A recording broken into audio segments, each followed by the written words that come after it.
Sa closing remarks sa ikatulong adlaw sa impeachment hearing batok kang Vice President Sara Duterte, giingon ni Defense Counsel Mark Venluan nga walay igo nga ebidensya nga nagpakita nga misuhol og assassin ang Vice Presidente. Mato niya mga pamahayag sa Vice kinahanglang sabton sa hustong konteksto isip tubag sa giingong hulga batok sa iyang pamilya. Ato ginawon ang pamahayag ni Attorney Mark Venluan.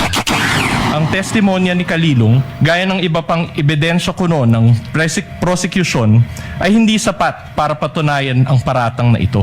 Trying to prove this stretched narrative using a hodgepodge of materials is a waste of this honorable court's time and the Filipino people's money. Si VP Sara na mismo ang nagsabi na hindi assassin ang kinausap niya.